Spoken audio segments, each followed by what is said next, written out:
Hi, good afternoon, everyone. It is such a pleasure to be speaking to everyone in the audience today, this lovely sunny Friday afternoon. I would like to begin by welcoming Bruce Rowe. He is the founder of Fred Student Entrepreneurship. Bruce, thank you so much for taking some time in this afternoon to talk to all of us. Absolutely, Priya. I'm really happy to be here with everyone, so thanks. That's fantastic. So the reason why there is like high spirits and lots of energy going on is Gradlinc is extremely happy to announce that we've actually formed a partnership with Bruce Rowe with Fred Student Entrepreneurship. And it's such a great opportunity for the students. So we specifically wanted to invite Bruce onto the show today so that he can tell us a little bit more about this. This is a tool that students really need to think about. They really need to start implementing. And as always, it's available on the Gradlinc platform. So Bruce, perhaps you can start by telling us a little bit about you, a little bit about Fred. Sure, Priya, thanks. So I've got a business based out of Johannesburg. It's a software company. And over the last couple of years, I've put in a lot of effort to enable myself to step out of the day-to-day operations of that business. So I'm really fortunate. I've got a great management team that's running that business for me, and it gave me time to really start looking at other opportunities. But what was very important to me is I wanted to find opportunities that really aligned with my own personal purpose. And also I'd been on a retreat in Turkey a couple of years ago, and I'd really understood what my vision of my successful self looks like. And I feel that there's too many of us leave it too late in life to actually start understanding what our purpose is and what's important to us, and finding opportunities that align to that. And I used that as an opportunity to really assess what was important to me. And in fact, I was working on a platform that would leverage my experience as an entrepreneur and my 10 years being involved in a global organization of entrepreneurs called Entrepreneurs Organization. And I wanted to make entrepreneur development more accessible to anyone, anywhere on the continent, because I feel that it's very expensive and difficult to access these incredible platforms for entrepreneur development.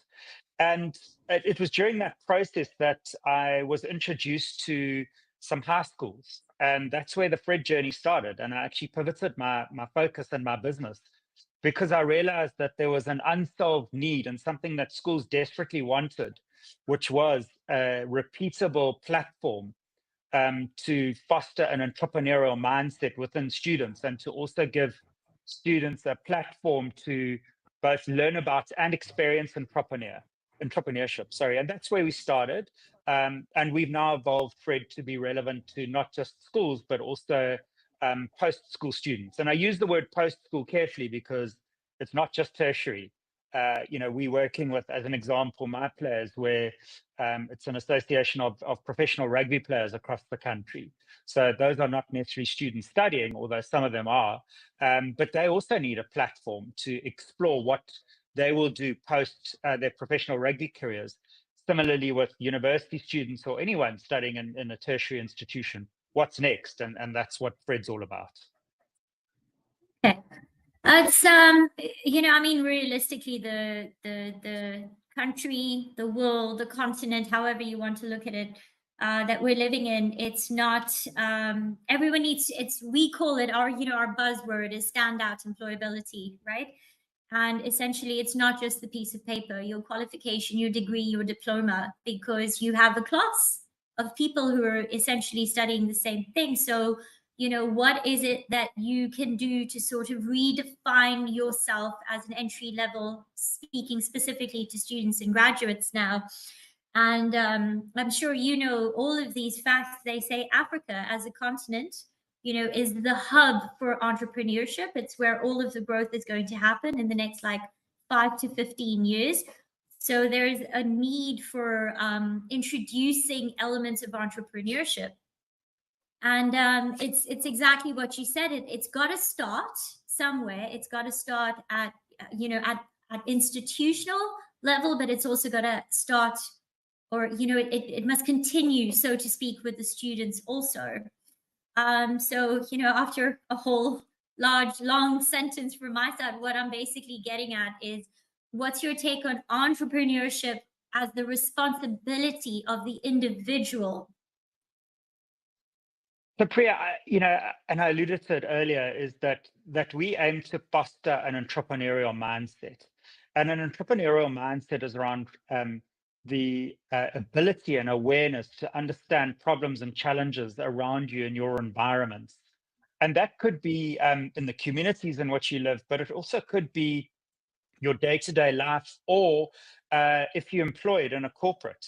At the end of the day, life is about problem solving, and that's key attribute of entrepreneurs is problem solving, and then it's having the skill and the methods in which to identify problems that are unsolved, like we did for student entrepreneurship education, and then being creative and innovative about how to come up with solutions to those problems. But in between that becomes, imperative to apply critical thinking. And there's so many different attributes of critical thinking that need to be applied to ensure that you have this problem solution fit. So this entrepreneurial mindset is imperative for any student, regardless of their career aspiration or regardless of what they're studying, for that matter. And it was interesting. I'll give two very brief anecdotes. So I've been working with the CEO of talking to a CEO of quite a large private university. And what was clear in that discussion, this lady's doing a doctorate on entrepreneurship and the entrepreneurial mindset. And part of her doctoral thesis was to go to talk to corporates and mid-large sized companies. And they asked them, what is that one standout attribute that they're looking for in graduates? And it was a resounding answer of, we look for people with an entrepreneurial mindset. Simple. And now these are corporates looking to hire graduates into a corporate environment, but they still want that entrepreneurial mindset. And then secondly, very briefly, I was sitting next to a computer science graduate from UCT on an airplane a couple of weeks ago. And, she was, third year and going into third year. And I chatted to her about her experience this is doing computer science. And we spoke about software development and even website development. And I was quite astounded at how little work experience our state universities facilitate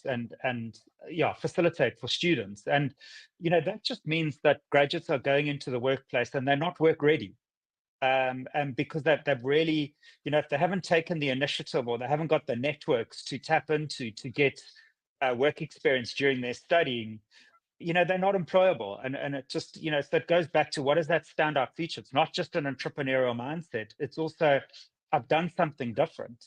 I've tapped into my network, or I've been, creative in terms of how to find a job. And I've got a job and I've worked for a month in July. Those are standout features. Yeah, absolutely. And this is what's going to set apart one student from another. Do you just have a piece of paper with a great grades? That's great, good for you. Or have you done, even if it's little projects on the side? But then this then ties in with Fred. So maybe you can tell our audience. There's a couple of questions I see popping up on my second screen. I will address them with you just now. But maybe you can just take us through how Fred works for students and graduates. All right, what I'll do, I'm going to share my screen, and I'll Fantastic. just go through a very quick presentation on Fred. And I would, rather spend less time on this, to be honest, and more time engaging with students that have got questions. But, as I've said, it's an online program, so students can access Fred at any time and go through the program at their own pace. And it's a platform where they're going to learn about and experience entrepreneurship. But the outcome we're looking for is to foster an entrepreneurial mindset. And I alluded to this earlier around, we really want students to live a purpose-led and fulfilled life as early on as possible. And that's an important statement. And as I go to the next slide, I'll explain how we enable that. So there are three components to Fred. There's the learn, the develop, and the experience component. The learn is really a learning journey where we have curated and collated content anchored around the journey of a startup entrepreneur. It's interactive and engaging. Students will either read, watch, or listen to content. And throughout the program, they have access to an AI tutor so that we elevate the engagement, but also that we personalize the learning with our AI tutor that we call Fred. And during the process, students will also really understand more about themselves. So they build up a personal profile that will include things like traits and attributes, problems that they're interested in solving. They'll actually have the opportunity to build a statement of purpose and other elements of a personal profile. Then we have something called a huddle lesson, and I've based this off my experience being part of an entrepreneurs organization for 10 years, where we have a safe and confidential space to be very introspective and reflective. And through that process, we learn and grow through other people's experience sharing. And we've incorporated that through Fred, but on a one-to-one basis with our coach, our AI coach.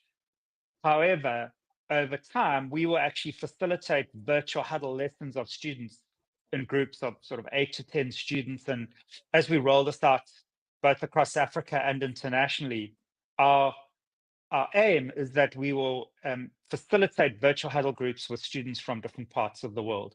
And through their diversity of culture, life experiences, and perspectives, we'll enrich the learning and growth experience, but also facilitate a platform where students can grow their own international network.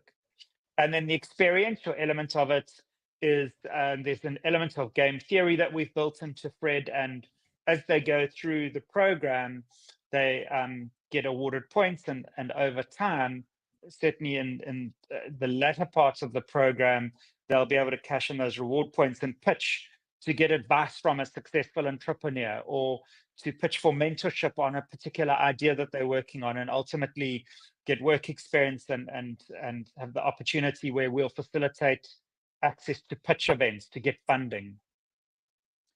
I've spoken, we've embraced and embedded AI heavily into the experience. Fred becomes like your personal coach. And it's much more about just starting a business. It's really, as I said, it's about a mindset and an experience. Yeah, and then I've just put a couple of screenshots in terms of what the user interface looks like. We have modules, and then in that you can see here, there's an element of goal setting, and then your own personalized AI coach to help you through your goals. I've spoken a little bit about an entrepreneurial mindset, and we alluded to it earlier. It's around problem solving, being creative, resilient, confident, taking initiative, and having a growth mindset. So we'll launch Fred off the Gradlinc platform from the 1st of March. I'm going to leave that QR code. It really takes students to a Google form, Priya. So I'll leave that for a minute or so, and then perhaps you can go back to the questions while that QR code is displayed. Yeah, I like that. Thank you for this. This is perfect because all of us have our cell phones right here. So I encourage everyone in the audience who's watching here and on YouTube, please scan that QR code, save the information. Even if you can't get to it immediately, at least fill in the form and we can take it from there. So Tato would like to know about the AI coach. So his question here is, if we could deal with a one-to-one AI coach. So what I assume Tato is asking is, if it's an AI coach, how is it a one-to-one session?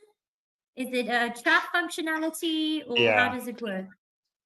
Yeah, thanks for that question, Tato. So that's exactly what it is. So within the app experience, there are, in one lesson, which would typically take you sort of 45 to 60 minutes, you'll go through the learning content, but in some of the lessons, we've built in the AI tutor. And we've built in the guidelines and the prompts and the guardrails for each prompt that we've created. So each prompt is quite specific. So as an example, in one of the lessons, we would have taught you about the traits and attributes of an entrepreneur. And you would have read some content that we visualized through PowerPoint. You could have listened to a podcast that we've curated on traits and attributes. And then there'll be another task where it's the actual AI tutor. And that AI tutor is going to ask you questions about your traits and attributes. And you might not know what they are just yet, but by going through that coaching exercise, you will start understanding what the traits and attributes are for yourself. And then once you've engaged with that AI tutor, you'll actually take those traits and attributes and enter them or input them into your personal profile so that you've got a record of what your traits and attributes are, and you build that up over time. I hope that answers your question. Tato, I hope that answers your question, but the chat functionality remains open for the whole webinar, so you're more than welcome to do a follow-up question if you need one. Eric would like to know how the AI, Bruce, you can pick how you would like to respond to this one. Eric would like to know how the AI tutor helps build one's statement of purpose and personal brand strategy. So there's a little bit of intellectual property that he is asking about. So perhaps you could just kind of very widely respond to that. No, that's a cool question. Thanks. So, once again, it goes to how we have built in the AI prompt and how we've engineered that prompt. So in building up that statement of purpose, if you can imagine, the coach is going to ask you a whole lot of questions about yourself, but it would have also have a record of some of the prior conversations around your interests, your passion, and what you're truly interested in towards getting to that. So it's a guided conversation towards creating a statement of purpose. And then based on the engagement that you have with the AI coach, it will create a statement of purpose for you based on all of your input. You can then engage with that tutor and edit it and refine it as you like. And then once you've got that, you basically copy and paste it and put it into your personal profile. We've integrated into OpenAI, so it's largely a ChatGPT 4.0 or 4.0, sorry, chatbot that we're using, and all of the engagement that you're having with the tutor and the coach is confidential. No one will have access to that. We've ensured that the way that we've built the API between Fred and OpenAI is that information remains between yourself and your tutor. Yeah. So just before I go on to the other question, I just want to comment that I love that you say that, through working with the AI tutor, you have the opportunity to edit and refine your statement of purpose or your personal brand strategy, because you sometimes have programs such as this where it's very black and white, steadfast. You sort of hard set, this is what it is. So I think it's very beneficial, and something that the students need to pay attention to is the fact that you are working with a tool that is giving you the result, not just based on what it thinks, but it's taking your input into consideration for the best version of what, for example, your statement of purpose needs to be. Yeah. I've got a question from Megan. I was anticipating this one, but you can first finish saying what you wanted to say, Bruce. No, I was going to say, so in what we call the huddle lesson, that is, what I've realized is that we're giving students a platform for a self-awakening, because a lot of students very seldom they don't create the space or the time to be very introspective and reflective. So, once again, based on 10 years of experience, we've actually crafted or engineered our prompt based on our coaching methodology so that we give students a safe and confidential space to be vulnerable on anything, and it's structured around yourself, your education experience, your family, your community. And this is that safe space to really engage on absolutely anything. And we always say the deeper you go and the more vulnerable you are, the more you're going to get out of it. And we're using, this is an important point for the huddle lesson, particularly around the introspection and reflection, is that we're using the AI coach really as a means to build up student confidence around this principle of introspection, reflection, and vulnerability. And yes, it is with an AI at the end of the day, it's a machine. However, it's just about building that confidence, because over time, it's absolutely our ambition to create these virtual huddle lessons of students around the world eventually, that you actually doing your introspection and reflection with other people, like-minded students from different parts of the country, the continent, and eventually the world. And that's my EO experience for 10 years, and I know how powerful it is. And we wanted to give students the opportunity to experience that. And that's what we've enabled. So that's important. It really is, if you go through a self-awakening, you're then more inclined to be more self-aware and then self-develop. Yeah. And I mean, that just creates excellent communication skills. So no matter what you're doing in your life, which stage you are, from student up until graduate and postgraduate, these are necessary. And the only way you can do that is via tools like this. Relating to that, however, Bruce, is Megan's question. She's curious to know, you mentioned in the huddle session, you have the huddles with international peers. So she's asking, which countries does Fred work with at the moment? If you'd like to share perhaps one or two. So we have not launched it yet. So in a lot of the world, in fact, other than the Antipodean countries of sort of New Zealand, Australia, South Africa, and a few others, the academic year runs from August until June. So we're working with a very large state university in Morocco. I was there a couple of weeks ago. It's the most incredible place. And we hope to launch Fred at that university, if not others in Morocco, in August. We are having similar conversations in Egypt and Saudi Arabia. So our focus at the moment is North Africa and the Middle East. That's where we're starting. And what's interesting, Priya, and that's why I'm very excited about working with Saudi Arabia, is that some of their universities, they're huge. The main university in Riyadh is 40,000 students, I think. But there's actually one university in Riyadh called the Princess Noor University. It's a women-only university with over 80,000 students. And some time ago, the ruler of Saudi Arabia passed a decree where every single university student in the country, regardless of what they're studying, has to do a module on entrepreneurship. Nice. And we believe that this will happen eventually in South Africa. But the reason why I make that point is that the catalyst is there, and the hunger for entrepreneurship programs like this. So long answer to your question, Megan, but yes, we have not launched abroad yet, but we absolutely working towards it for August. Yeah.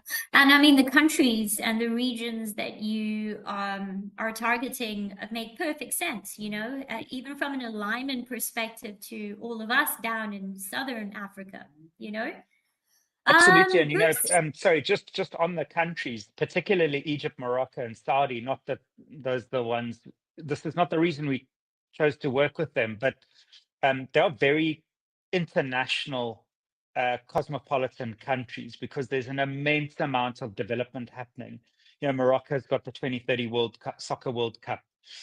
Saudi Arabia is just on another level, to trump the UAE and just be the most innovative, creative, leading edge country in the world. And Egypt's just massive and developing. So, the point I wanted to make is that there are so many foreign students in institutions in these different countries, which is exciting for us. Yeah, absolutely. Just a quick question on this side, and then unfortunately we're running out of time. I was afraid of this. As let's say I'm now interested in going onto the Gradlinc platform, just FYI, Gradlinc platform, log on, it's under the resources. That's where you'll find Fred. And I log on and I create my profile to go through the whole thing. Is there an expiration period in order to work through Fred, all of the various modules, or is it like, how does it work? Is there a timeline, for example? So our preference to ensure the student has the best experience is that ideally we would like students to commence the program in March. And I think you will have a conversation about a start date, and we'd like Yes. students to commit to one lesson a week only. Okay. Um, but once again, we'll confirm this and we'll communicate to students. Perhaps it's 2 lessons a week. And the reason why I want a similar start date across students and a set number of lessons is that we then, as a cohort of students, we'll all get to that same point in time where we've had, hopefully 3 or 4 huddle lessons, and we've got that confidence and experience where we can then start exploring putting a group of students together in a virtual huddle lesson. Yeah. But if you can imagine, one student's been through 5 and one's been through 2, the level of experience in that is just too far apart. So I would like to, I think what we'll do, just talking about this is, I'm glad we're having the conversation, is we'll firm up a couple of parameters that we'd encourage students to work from. Yeah. And, for our audience members, less than a week or 2 is that's your scrolling time on social media. And this is a lot more valuable than doom scrolling. So there is time, is what I'm trying to say to our audience. So for any of you who are thinking, I want to do this, but I don't have time, you do have time. And this is also one of the things that the Fred program is going to teach you is like, when entrepreneurship part of it is actually managing your time. So please don't be discouraged by that. Fred, I need to end this, unfortunately. So I just wanted to take a minute and thank you so much. There is a lot of interest that I'm receiving off the platform. So for any students who are interested, if you could share the QR code just for the last minute while I say my thanks. Sure. Please do what you need to do with the QR code. You all know what to do with it. You can reach out to the Gradlinc team. We'll put you directly in touch with Bruce. You can also go check it out on your resources page. Bruce, we're very excited to be working with you on this, and we're super excited for the proper launch in March. So thank you once again for taking some time. Absolutely. I just need to find that QR code. Stay with me 1 second. That's not a problem. We've still got a minute, so that's cool. It's always like this on tech, hey? It's right in front of your face, and then the last minute it just completely disappears. Absolutely. There we go. Yeah. Okay, so students, you have about 10-15 seconds. You can have a look at this. Please scan the QR code. And again, if you have any questions, you can reach out to Bruce on LinkedIn, or you can reach out to the Gradlinc team also. All right, everyone, thank you very much for everyone who signed on. Have a lovely weekend, and I will talk to you soon, Bruce. Thank you very much, and thanks everyone for attending. Goodbye. All right, bye.